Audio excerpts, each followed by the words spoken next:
tell you about Bill Gertz's book, because it's almost disappeared, and Bill will be available to sign some copies after his presentation. Now, you all know that he's an award-winning national security journalist and author of 7 or now 8 books. 8 books. This is number 8.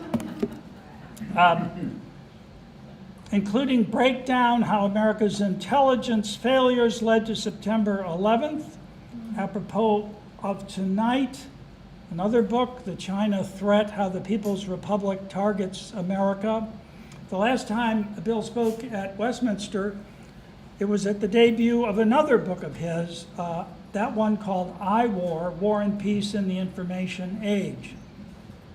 I won't include other information you already received in the invitation, but simply remind you of these 2 wonderful stories that Bill was called by a member of the Russian Foreign Intelligence Services a, quote, a tool of the CIA, unquote, which sounds even nastier today.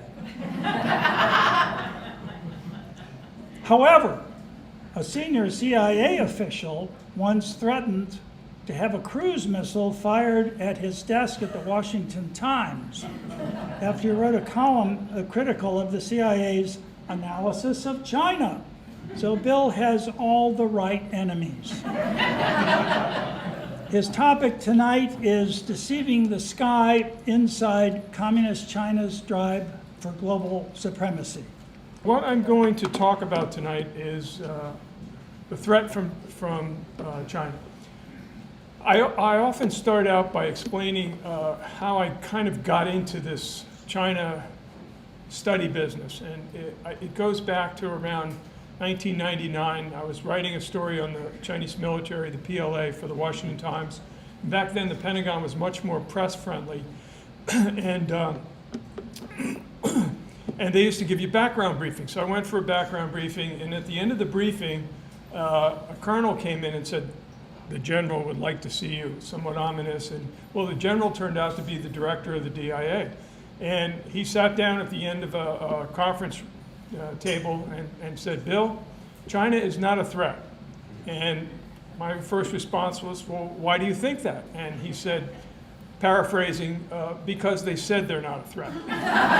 So I realized that this level of deception, I kept hearing this phrase, China's not a threat, China's not a threat. It's part of Chinese deception. And that's a big part of understanding the threat from China, is understanding their deception. Fast forward a couple of years later, and Bob mentioned my book, The China Threat, which was a play on the Chinese phrase, the China threat theory. That's where diplomats and intelligence personnel are tasked to monitor the China threat theory around the world to measure how opposition to Beijing's advancement will be hindered or promoted. And so basically, in the China threat, I revealed that there turned out to be a Chinese spy working for the DIA. His name was Ron Monteperdo. He was convicted of lesser espionage charges, essentially passing top secret information to Chinese military attachés. And so I realized that there was a major problem in the US, not just the US government, but significantly within the US intelligence community. And that's kind of the opening to my book. I'd like to touch on a little bit about US policy. In the past, it has been conciliation and engagement. I like to describe it as a 40-year gamble by business, academic, and policy people that if we just trade with China, if we're just nice to China, if we don't treat China as an enemy, that this will have a moderating influence, and the market will have this miracle transformation and turn a nuclear-armed communist dictatorship into a benign, normal power. Well, guess what? It was an utter failure. It didn't work. And Trump is one of the first presidents in 40 years to really take a look at what is going on in the China threat. And how did he come upon that? Well, very early when he was president-elect, he held a meeting at Trump Tower in early 2017 where he brought in all the top executives from Google and all these top titans of industry, and asked them what was on their mind. And basically all of them said, the threat from China, they're stealing our intellectual property. So Trump has done something which is fairly unique in that he, more than any other president, he has linked U.S. economic security more directly to U.S. national security, overall national security. And that has had an effect of impacting every facet of the U.S. government. It's truly a radical shift in policy. So the military now understands more about the China threat. The law enforcement community is cracking down on Chinese spying. I mean, just earlier this week, they arrested a Chinese espionage agent. He was a courier out in California. And so we're seeing a major crackdown on espionage. The intelligence community is still a challenge, and I'll get into that in a little bit. Okay, so the outline of China was described as a challenge, a strategic competitor and the challenge from China. And that was kind of a compromise between the forces in government who want to continue the conciliatory policy towards China and others who say, look, this is really a significant strategic problem for the United States.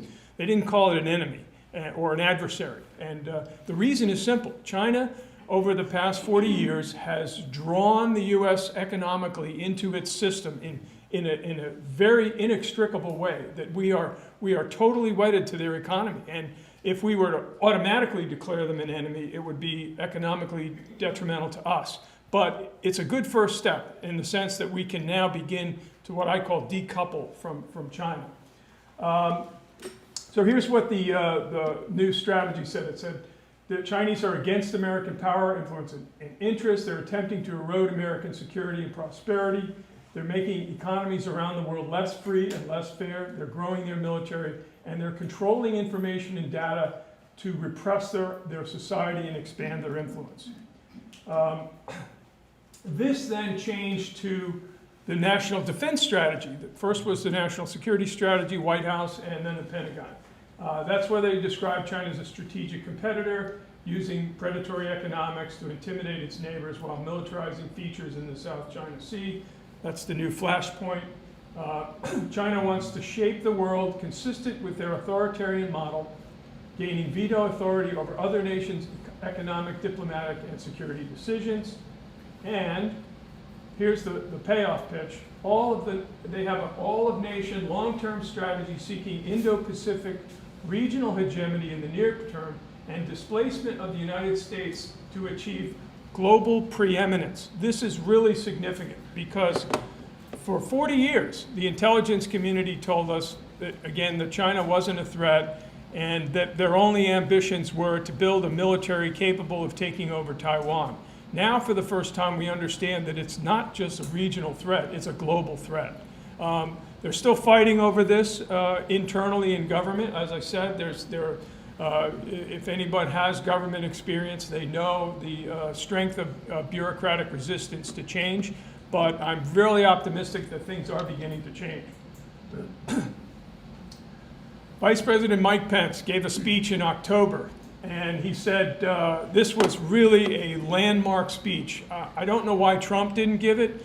Trump, again, has a much greater strategic outlook on various things. He's the art of the deal. He's working to make a trade deal. So it fell to Pence to outline this strategic threat. And I've been covering this issue as a journalist for many, many years, and I've never heard a more succinct, clear, and defined explanation for what China was doing. So here are some of the things that he talked about. He said China's using economic, diplomatic, military efforts to expand their influence in much more proactive ways. And Trump is seeking a new approach, he said. It's based on fairness, reciprocity, and respect for sovereignty. So he's saying, look, we want to have a fair relationship. We want to do business with you, but we can't do it the way it's been done. Since '91, Pence said that the U.S. has been making trade concessions under the assumption that a free China would be inevitable. Well, guess what? It was a hope unfulfilled. And then he mentioned one of the programs. That's just one of them. It's called Made in China 2025. And this is China's blueprint for cornering world economic markets, to use its economic power as a means to expand its global dominance. It's interesting that after the White House exposed this Made in China 2025 strategy, the Chinese propaganda outlet said, oops, we tipped our hand, and they put out a directive, no more mention of Made in China 2025. And then he also said there was greater repression and expanding the military. And then he talked about election meddling, which has been, I guess if you're aware, it's been a major subject in Washington for the last couple of years. And it was Pence's assessment that China clearly wants a different American president. They are working to get rid of Trump. And again, this is not getting the kind of attention that the Russia meddling got. There's almost no attention to it. And I think this is a testament to China's influence and information power, that they can squelch this kind of discussion. Pence then quoted from a leaked propaganda and censorship notice, which said how China was going to go about its information operations, attacking the United States, strike accurately and carefully, splitting apart different domestic groups in the United States. Well, clearly, that's having a very good effect. I mean, if you look at how divided we are. He then quoted a senior U.S. intelligence official who said, Russian influence ops pale in comparison to what China is doing. I want to talk about Chinese ideology because I spend a lot of time in the book talking about this, because it's clear that this has been one of the major deceptions used by China, is to convince the world that they're not really communists. And I encountered this probably about 15 years ago. I was in New York for a debate with a group called Intelligence Squared. And I was on the China as a threat side, and there was Stapleton Roy, one of Kissinger's protege, was on the pro-China side, and there was a businessman. And afterwards, the businessman came up to me and he said, I've been doing business in China for 20 years, and I've never met a communist. And I literally laughed. And I told him, I said, well, I think you should go visit the PLA Museum in Beijing, which I was able to do. And inside the PLA Museum, you will see statues of Marx, Engels, Lenin, Stalin, and other communist founders. China has not abandoned its communist ideology. It's a myth to think that they have. So their ideology is derived from Soviet Marxism-Leninism, and it's kind of it has a blend of some historical Chinese elements, as well as the what they call socialism with Chinese characteristics. That's the euphemism. It's interesting to note that the current leader, Xi Jinping, who I'll talk about a little bit more, but he did his doctorate on scientific socialism, which is the euphemism for communism. And Xi Jinping has emerged as an unparalleled leader, the strongest Chinese leader since Mao Zedong, the founder. And he has put out what's known as the China Dream, which I describe as a Communist Party of China nightmare. And this is their blueprint for China to become a global hegemon, the sole superpower to dominate the world. And he equates this to Chinese history, as if this is the inevitable end of history, that China will assume its rightful place as the dominant power in the world. In reality, the PRC is a revolutionary communist state engaged in enemy politics towards the United States. This is a key feature of the Chinese system that is constantly overlooked. Extensive use of lies and deception, and now we're seeing the Hong Kong protests, which is a battle for democracy. I visited Hong Kong many years ago, and I felt that this enclave, this former British colony, was a democratic dagger pointed at the heart of Beijing, and it is, and it's continuing to be that. These democratic protesters in Hong Kong are very serious people, and they're very seriously committed to promoting democracy in Hong Kong. And of course, the Chinese are trying to gradually squeeze Hong Kong and turn it into a Marxist-Leninist state. This is a quote from Miles Yu, who's a Naval Academy professor of Chinese military history, and it's worth reading. I'll read a little bit. He says, "To sustain a communist system such as the PRC's and to enhance internal security under the CCP, supreme leaders from Mao, Deng Xiaoping, Jiang Zemin, Hu Jintao, to Xi Jinping all campaigned to create the image of the United States as a monster superpower determined to contain China in each and every way. They used this theory of a US-led capitalist conspiracy to destroy socialist China as the most potent justification for maintaining a draconian totalitarian social order and an increasingly technologically sophisticated, authoritarian, and omnipotent national security state." This sums up the Chinese ideology for sure. And there he is. So you can see what's happening today. You have, this is a propaganda poster from Beijing, which is not within the last 5 years. And you can see that they're venerating Xi as a new Mao. And I report in the book that for many years, Mao's residence in the leadership compound known as Zhongnan High was a museum. Well, Xi Jinping has moved into that. He lives there now. And again, this has been unreported. Since he came to power in 2012, I think the way to describe his rule has been purge. He has instituted, under the ostensible guise of anti-corruption, he's instituted a purge that has gotten rid of thousands of mid-level officials and some of the most senior Communist Party leaders. Anyone perceived as a potential threat, especially in the military, is immediately ousted. And this has created a very unstable situation. Of course, it's hard to measure that, but clearly, if you understand the system there, these top Communist Party leaders are kind of like mafia families, like the Sopranos. And they have business interests and it's money interests, and they're all interconnected. And so that when one of these crime families is ousted in the purge, they're out of luck, and they're not happy about it. So you're starting to see this growing instability. On the outside, of course, it's not available. You're not able to see it. He's also expanded what is known as United Front work. This is an old Soviet phrase. United Front Work Department was liaison with foreign communist parties. Under Xi Jinping, this has become the key influence tool. So all of the influence operations and intelligence operations designed to influence foreign audiences are under this United Front Work Department. And then again at the 19th Party Congress, when he fully assumed power, he put his thought in the Constitution. This is the first step into ultimate power, is to getting your particular brand of communism codified in the Constitution. And he extended his term, so he's now party leader for life. And there's a reason for that as well. After Deng Xiaoping, after Mao died in '76, there was a power struggle, and Mao's wife and a group called the Gang of Four were trying to take power and resume Mao's insane, murderous policies.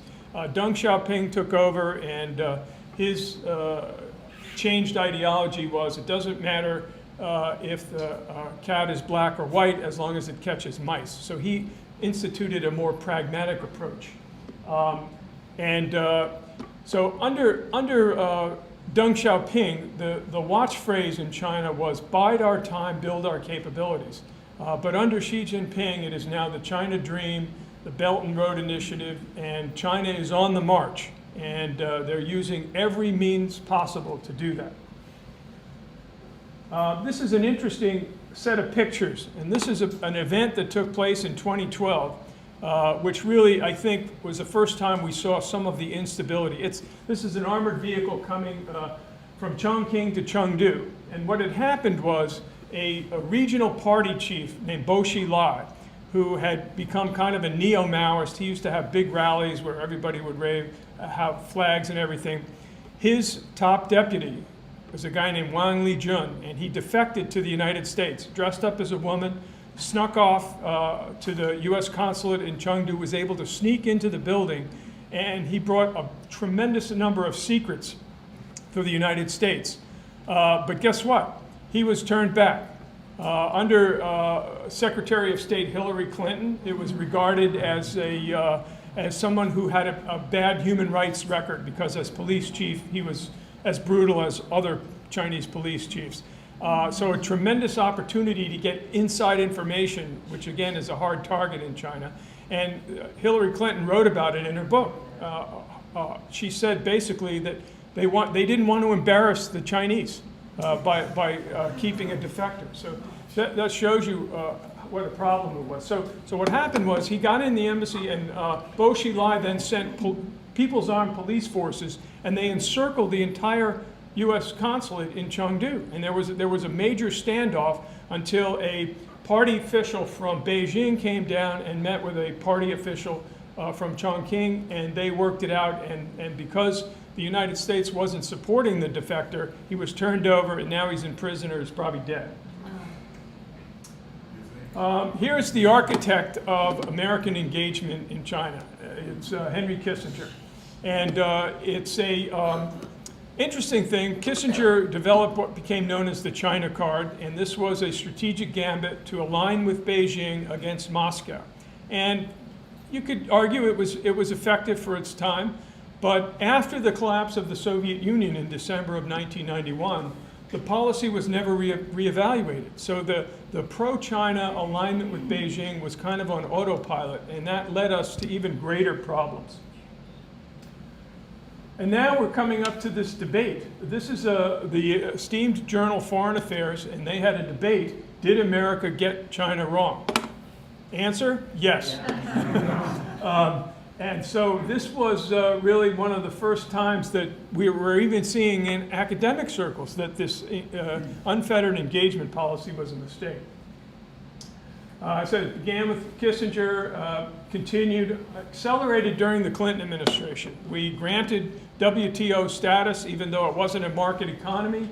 I like to point out perhaps the most serious disaster from the engagement policy took place during the 90s when the Clinton administration decided that we were going to do nuclear cooperation with China.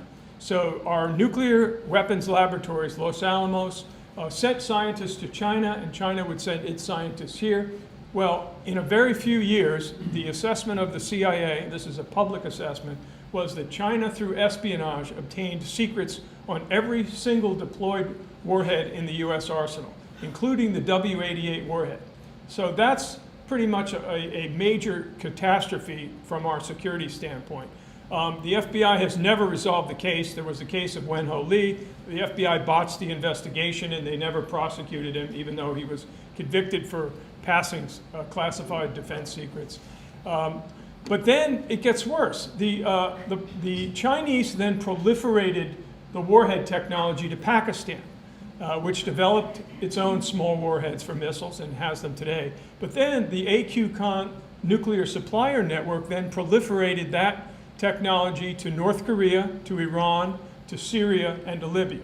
And we learned about this in 2003 when Libya gave up its nascent nuclear program, and we found in the documents they returned over, which are now in Tennessee at one of the laboratories there, they were Chinese language documents on how to design a small warhead. So, I mean, when you think about the grand scheme of things, this is what engagement has brought us, and we're still dealing with nuclear threats, growing nuclear threats from Iran and North Korea, not to mention China itself. So Trump initiated the shift after that Trump Tower meeting, and the trade war is really just an outward sign of the new policy. It's couched in trade terms because that's Trump's expertise. I recently talked to a senior U.S. official who told me about the status of the trade negotiations. In May, the United States drafted with China a very detailed 150-page agreement that was designed to really come to terms on the trade issues. And the document included dealing with things like cyber attacks, currency manipulation, the support for state industries, other unfair trade practices, and even China's export of the opioid fentanyl into the United States. And so here They had worked hard and long on this agreement, and then at the very last minute, the senior Communist Party officials said, we're not doing this deal, because if we sign this agreement, it's going to acknowledge that we did all of these things. And so that's where we are right now with the trade talks. I don't think there's going to be much of a trade agreement. There's a big battle over trying to make concessions, trying to separate out some of those things that are in the agreement, and to try to fashion some deal that they can sign and declare that we've now resolved the trade issue. I also should mention space cooperation. There was space launch cooperation with China, and that really was another disaster, as a lot of US companies helped fix the Chinese missiles which were blowing up on the launch pad. And in China, it's not like here. NASA is a civilian organization. The Air Force does our nuclear missiles. Well, in China, the PLA does everything. So by improperly and illegally providing the technology that helped to fix their civilian space launchers, we effectively helped them to figure out how to design effective long-range missiles. And we're seeing the results of that. We just saw it in the parade this week. I'm going to talk a little bit about what I call the Chinese intelligence storm. And this is a quote from Mark Kelton. He's until 2015, he was the head of CIA counterintelligence, and he described the Chinese intelligence storm as a secret assault on America that is without parallel since that mounted by Moscow in the 30s and 40s. Beijing's ongoing intelligence campaign has garnered no more than episodic public attention, and then only when a spy is arrested or a high-profile cyber attack is detected. To put it bluntly, in the intelligence front, China is killing us. And this was what I call the CIA's disaster. Beginning around 2010, Obama administration, China began arresting and recruiting CIA assets. And within a few years, at least 27 and as many as 30 recruited CIA agents were caught by the Ministry of State Security. They were imprisoned or executed, and including in one case, one of our recruited agents was brought out in a courtyard and publicly executed in front of all his comrades. They launched, obviously, a major counterintelligence investigation, FBI and CIA, and they couldn't even determine for years how it happened. It was either traitors within the CIA, or it was a breach in the secret communication system used to communicate with agents, or a combination of both, which is even more alarming. I'll elaborate on that a little bit. The CIA's history of recruiting agents now, in the grand scheme of the intelligence community, the CIA does a lot of things. It does technical work, and it does analysis, shall or may, that kind of stuff. But their main mission is they are the human manager. In other words, they are in charge of recruiting people as spies around the world. And it's been an unmitigated disaster because they lack good counterintelligence. So here's the list. We start with the Soviet Union and Russia, with Aldrich Ames and Robert Hanssen. The CIA lost all of its agents in Russia.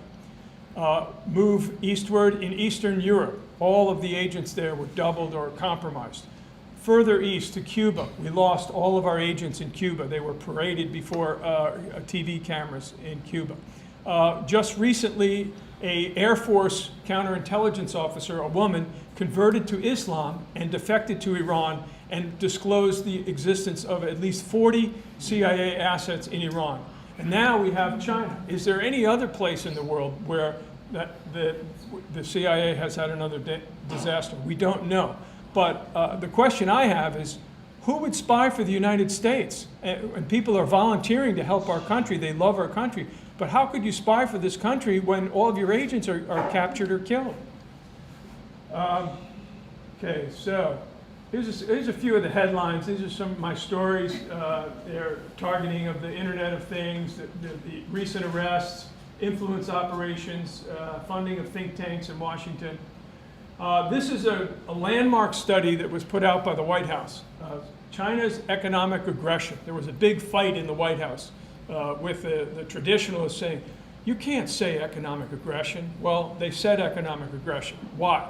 because they did the statistics and they measured that every year the United States is losing between 250 billion and 600 billion in lost intellectual property and technology. No nation can survive with that kind of loss, especially when an economy is based on high technology and intellectual property.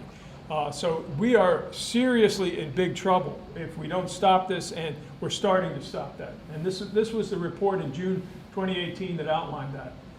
Now I'll go through some pictures. This is their electronic surveillance. They have created what I call in the book high-tech totalitarianism.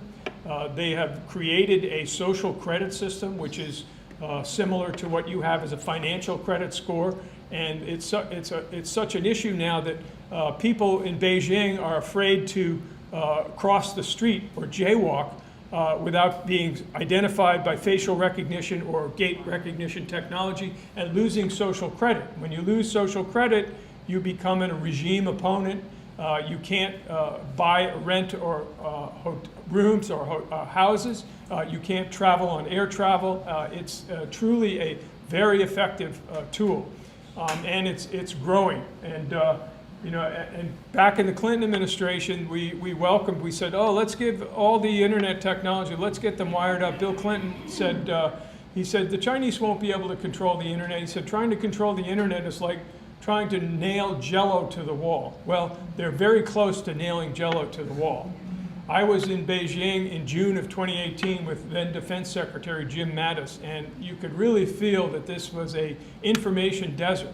And it's an information desert at a time when the entire world is exploding with information technology, when we're using social media in ways that we never thought we would do. So I think this is a real vulnerability for the Chinese, that they're going to try to control this information, and there's going to be an explosion or a revolt against that control. But they're doing it, they're controlling it. This is some of their surveillance technology, facial recognition.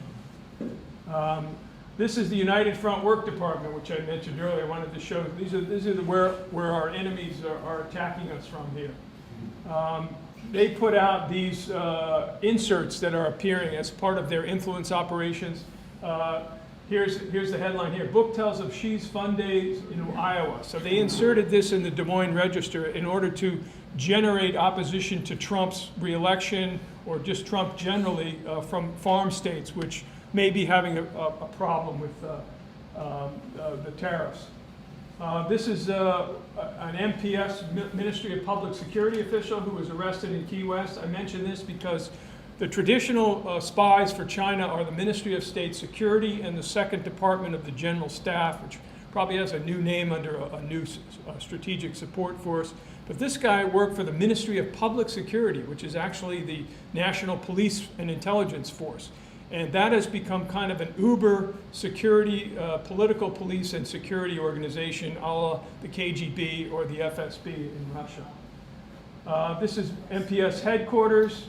This is a convicted spy. There's been 3 spy prosecutions under the Trump administration, the first time in probably 20 years that a spy for China has been arrested and successfully prosecuted. He was a former DIA officer. This is another convicted Chinese spy, CIA officer Kevin Mallory. And this is Jerry Chung-Shin Lee. If he was not convicted of compromising those 27 or 30 agents, but the prosecutors clearly suggested in their case that this was one of the causes for those. When they searched his hotel room in Hawaii on his way back from Hong Kong, he was a CIA officer that was allowed to go back to Hong Kong, and where he was originally from, and there he was recruited by the MSS. And they found a notebook, and in the notebook were the names and identities of clandestine CIA recruited agents. So he was just pled guilty to spying, and is probably going to spend a lot of time in prison. MSS headquarters, this is their spy operations center. I threw this in because it's kind of interesting. This is called 4PLA, the 4th Department, which is their electronic warfare, and they operate out of a hotel in Beijing. It's kind of interesting. And there's some PLA hackers. This is the China cyber attack is probably one of the most serious problems facing our country.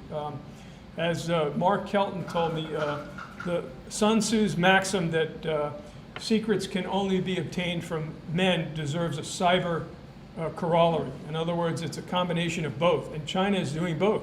They're recruiting our intelligence people, and they're attacking us mercilessly through cyber. It's been a massive 20-year program, and they're going for everything. It's not just government secrets, which they've done. It's economic secrets in every way possible. And for years, the U.S. wouldn't disclose it. They wouldn't talk about it. So it was allowed to continue unstopped.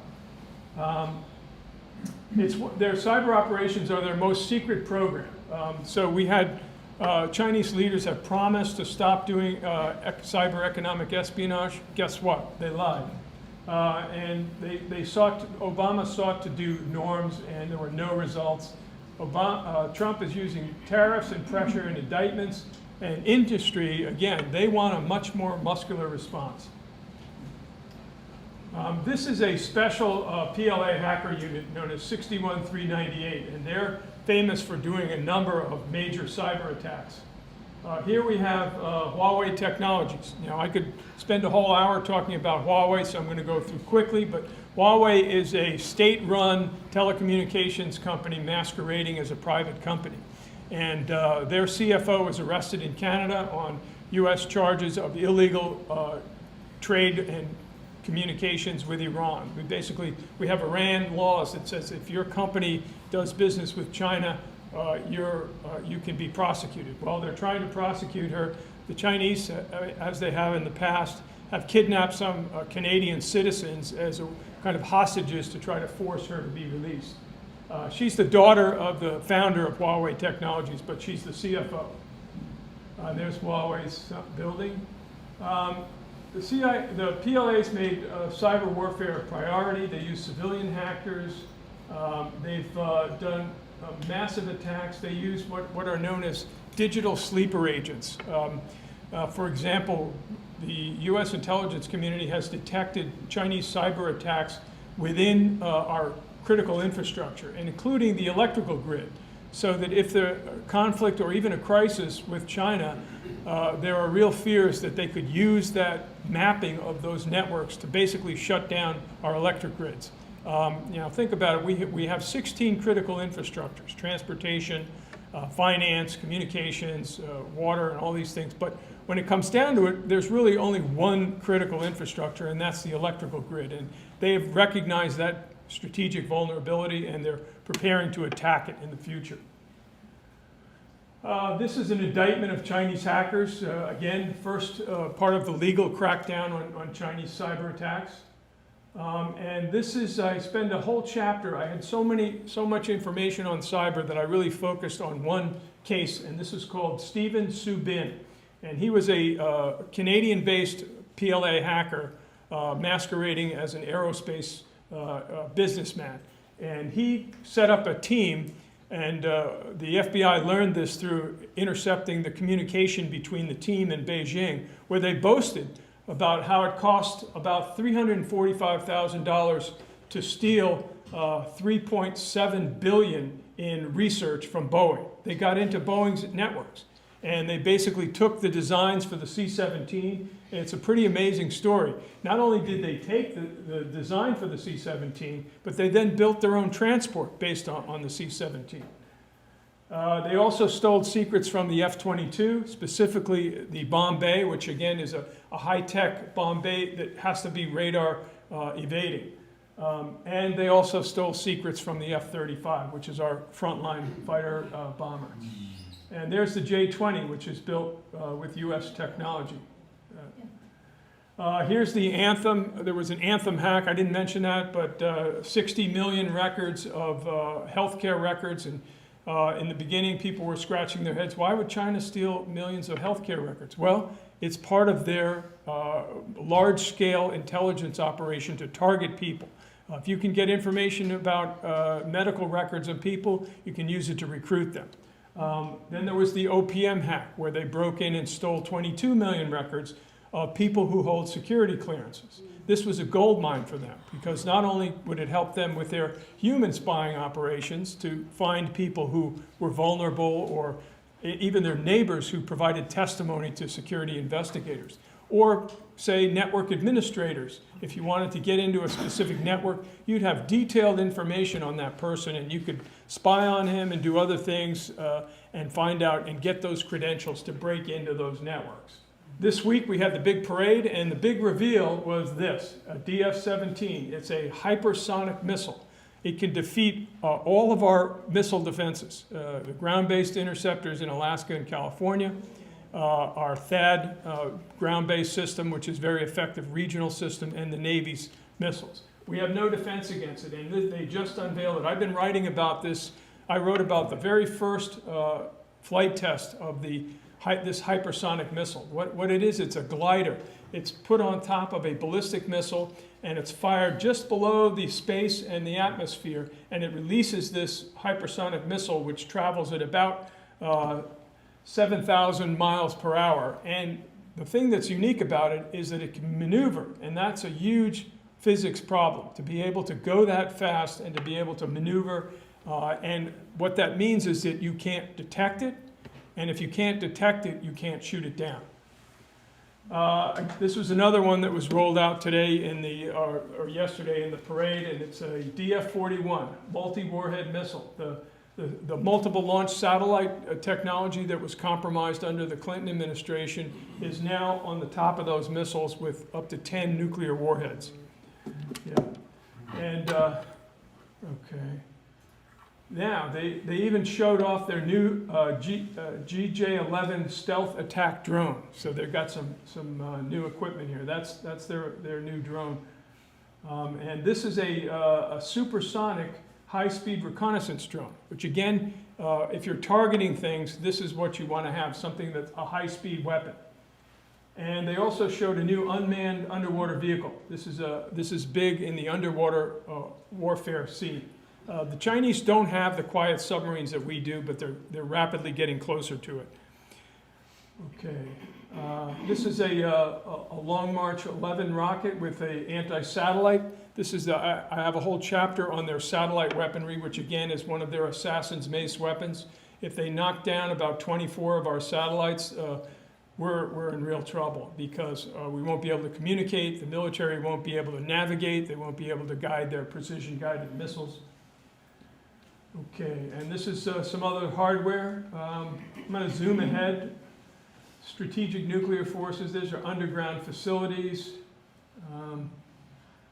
This is a simulated nuclear strike on Los Angeles that they published. It shows that they're really getting ready for nuclear war in the future. And let me see, I got some foreign things about the South China Sea. I'm gonna leave some time for questions, but I wanted to touch on some of the new policy. So, what should we do? And these are my recommendations. And we need to go beyond declaring China as just a strategic competitor. We need to begin to recognize them as an enemy that does not wish us well and is working to destroy and undermine our country. We should use the same type of financial warfare that they've been using against us. In the chapter on financial warfare, I highlight what the Chinese are doing is they're penetrating and influencing our capital markets, pension funds and stocks like that. And so what they're doing is let's say the California personnel fund, pension fund for their, if they're so invested with Chinese companies, then they'll say to the US government, well, you can't sanction China because our retirement funds are attached. And so there's a major effort to get in and influence these funds, and it's an unregulated market. And just within the past 2 weeks, the Trump administration announced that they're focusing on it and they're looking for ways to regulate it. Now, Wall Street's going to scream bloody murder. They're going to say you're going to influence the free market, but it's something that has to be done because it's a real strategic vulnerability. More aggressive information operations, strict reciprocity. Say on media, for example.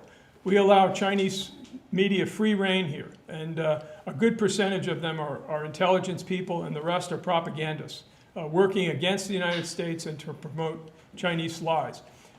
We should say that any Chinese reporter here must be contingent upon an American reporter being allowed free access, the same free access that's allowed these reporters here. And if they disagree with that, we should kick them all out. Increased intelligence, especially counterintelligence, better diplomacy, and the other thing I call for is a new democratic alliance in Asia. In the past, we weren't able to do this because there were a lot of non-communist authoritarian states, but for now, there's kind of an emergence of more democratic states. There's still some authoritarian states like Vietnam, but I think that we could organize a democratic alliance like NATO. India, if they would do it, Australia, Japan, all these places. Let's work with them and get them together. And also, we'll create a free parliament in exile. This was an idea that was first promoted by the late Konstantin Menges, who was a Reagan administration official. The idea is to bring pro-democracy Chinese overseas together once a year, have them develop democratic reform policies for China, and then disseminate those electronically inside China. And then last, play the Russia card, like we played the China card. This is doable. It's not going to be easy, and it certainly can't be done as long as Vladimir Putin is in power. But I interviewed Mikhail Khodorkovsky, a billionaire dissident, in 2017, and he has a plan to try and buy Putin off, perhaps by using cyber means to steal his estimated $20 billion in wealth, and then offering it back to him if he leaves power and goes to live somewhere else. Maybe it'll work, I don't know. Just to sum up, and I'll leave a few minutes for question. This book, I think, is really one of the most important and kind of crystallizing the China thread, and I think it's a valuable contribution to the debate. So thank you very much. I was born in the Soviet Union, and I know that communism and business are like fire and ice. They are incompatible. So the more communism is going to be restored in China, the less it's going to be good for Chinese business.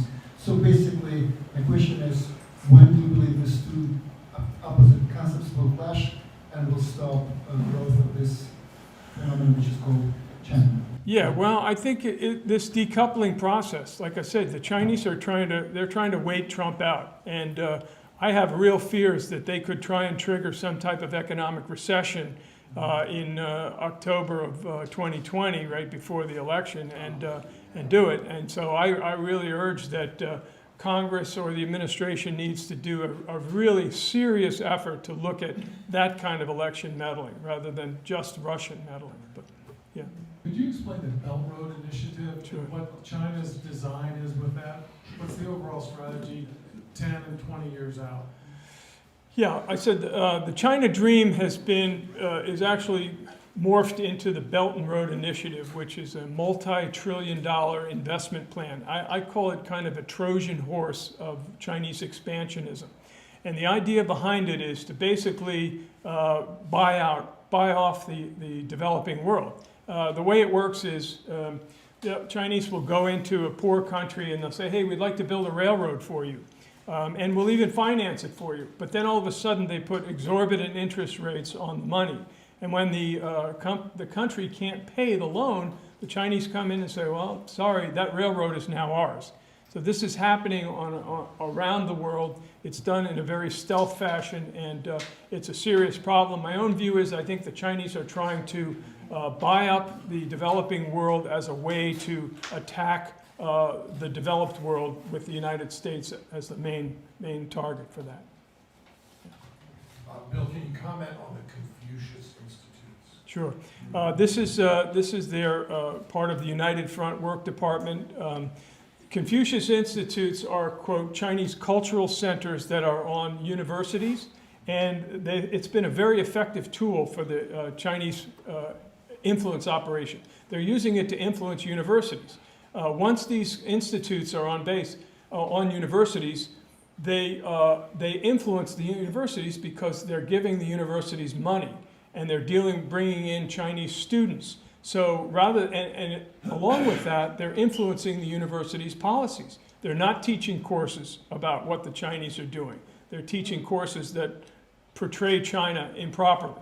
And so there's about 100 of them. Marco Rubio has been in the lead to try and get pressure, and a lot of universities, especially in Florida, have closed them.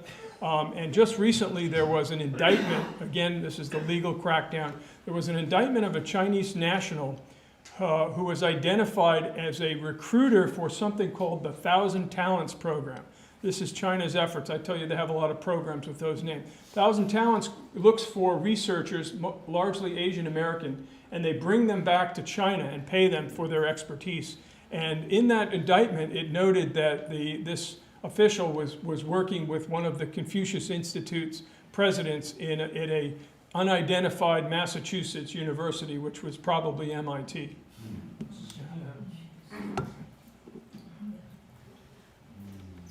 Bill, to what extent would you say that Beijing really controls North Korea, Pyongyang policy, not just economically, which is pretty obvious, but militarily, the nuclear, the ballistic program? Yeah, the North Korea problem has been a duplicitous exchange. The Chinese, just like they said they weren't a threat, now their other deception is that, oh, we can't control this rogue state. They absolutely can control it. And they have a defense agreement. There is a China-North Korea defense agreement that basically binds them together in an alliance. And yet the Chinese promote this fiction that they can't do anything to stop North Korea and its nuclear development. When the dust settles, hopefully peacefully, and we finally get rid of this rogue regime, you're going to find out that China was intimately involved in all of those missile and nuclear programs. Going back to the W-88 theft in the 90s, we already have seen road mobile launchers for North Korea's ICBMs, which came from China. And the fiction put out by China was, oh, well, we had nothing to do with this. We sold these as lumber haulers, and they converted them into missiles. Again, total BS, but a deception, again, designed to take pressure off Beijing to have something to do. If China wanted to, they could end the North Korean regime in one day. All right, time for one more. Oh, okay. I got the last question. Okay. And thank you for writing about my case. Okay. It's very interesting. Oh, yeah. Okay, But, we have time. Anyway, the question here is that you talk about espionage. How about dealing with the, people in the U.S. power positions who try to make money from China? I'll give you one example. Susan Thornton, who almost became the deputy, the secretary in charge of East Asia. Soon after she left the State Department, she went to China, to Shanghai, and gave a speech. And she said, well, the Chinese, don't hurry. You wait until Trump's gone. Trump's not normal. So nobody's reported except the South China Morning Post. And I give you another example that my previous boss, who had the federal government agency, whose family is having hundreds of millions of dollars of business inside China, working with the Chinese parties who, they are all legal. They are all legal. What do you suggest our government do?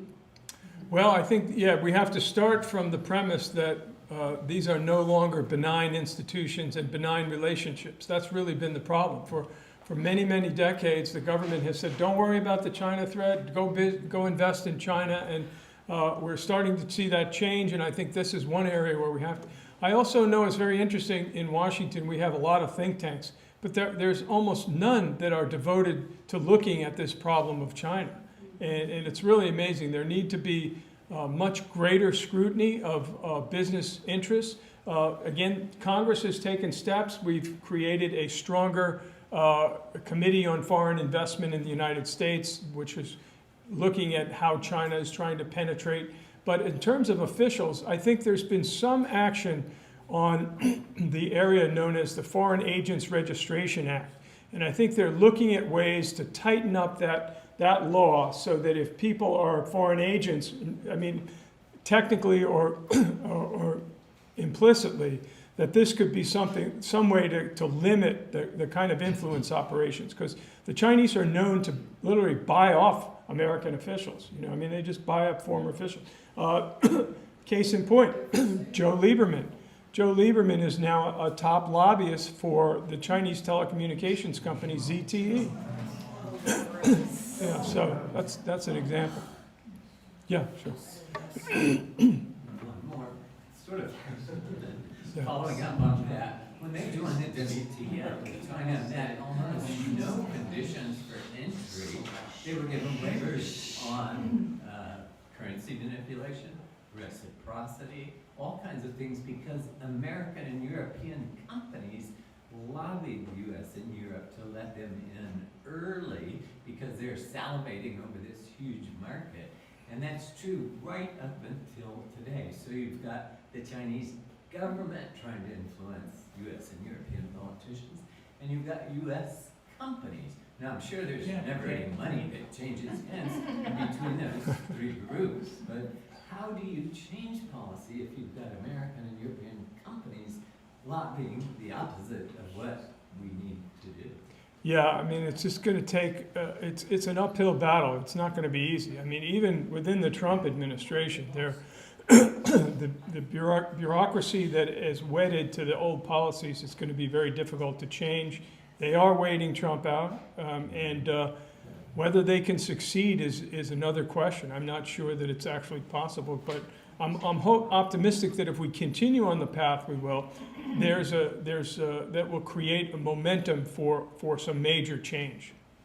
Yeah. Okay. Hi, I wanted to thank you for mentioning Constantine Megas. He was a great man, and he covered this terrain in his last book as it existed in his time. You've covered it as it exists today, and listening to you, I feel like I hear him through you. In that sense, he lives on through you, and it was a great cause. Thank you. Yeah. I would note that I wrote the foreword to his last book. Yeah. So if I could ask you to clarify, so if I understood you correctly, you're saying that our technology industries are very frustrated with China stealing their technology, basically, their secrets. But I understood it very, very differently. So what I kept hearing was a lot of our technology industries, because they want markets in China, they go in and the deal is China will let them in, but they have to give up all their technology. And then the only one that I really heard who was really putting up a fight over this was Oracle. But that basically everybody else was kind of going all in. Is that incorrect?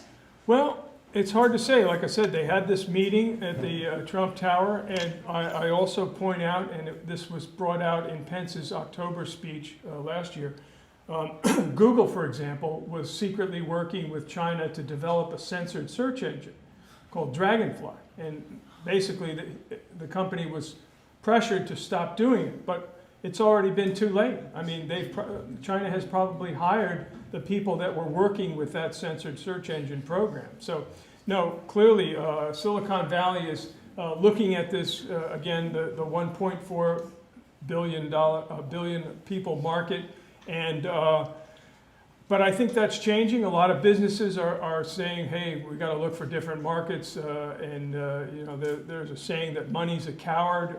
If there's pressure from the government to identify the China threat, that the businesses will often follow suit. We'll see. We'll have to see how it plays out. I'm not sure how it will play out.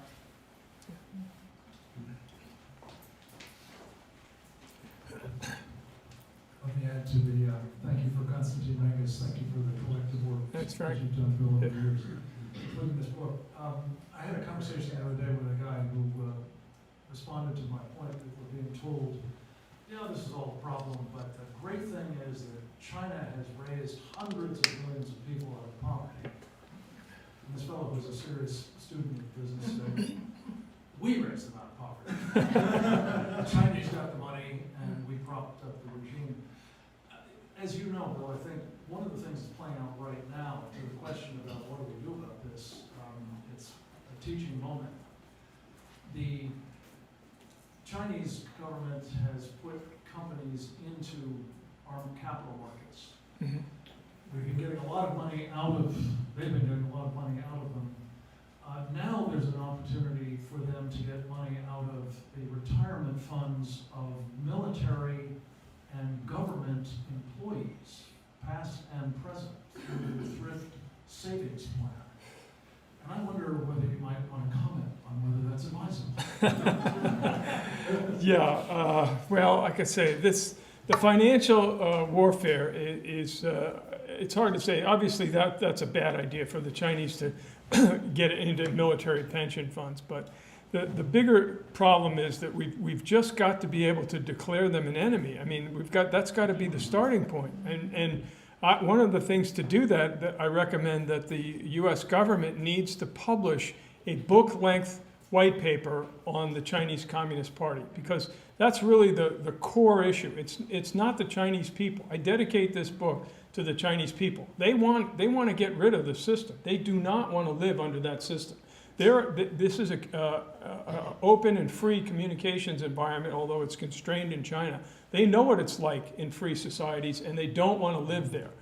So something like a book-length white paper that would really carry out in great detail what the problem is, I think, is the most important first step, because I always believe if you can't clearly define the problem or the threat, then you'll never be able to develop policy. So it would be an important first step, and it could be a great contribution from the Trump administration. I think they are doing this, and I hope that, again, that it's not classified. That's how the government tries to influence policy, by classifying things and releasing only a little taste of what it is. It should be a completely public document detailing all the threats from China as I outlined them tonight: financial, diplomatic, intelligence, military. And it shouldn't pull any punches. It shouldn't pretend that it doesn't want to offend the Chinese. I mean, we need to identify this enemy that's really going after us. They, meaning the Chinese Communist Party, had a winning strategy. They could have waited just another decade or two, and it would have been too late for us to do anything. Why do you think Xi tipped their mitt? It seems to, you know. I think it was basically because he has this Mao-like view of himself, that this is his time, and that I think he's taking a very calculated step-by-step approach. 2025 is part of that plan. They definitely did tip their hand. Again, they have set off a reaction. Again, this is their monitoring of the China threat theory. I guess we'll have to wait and see. Although today, or this week, when they had their 70th anniversary parade, for the first time, the state media and their propagandists are beginning to talk openly about the global reach and the global influence and the global aspirations that they have. So I think maybe they felt that perhaps they've weakened our system enough, that they've helped divide us, and we've helped divide ourselves, so that perhaps they can exploit that and go on the march with their programs.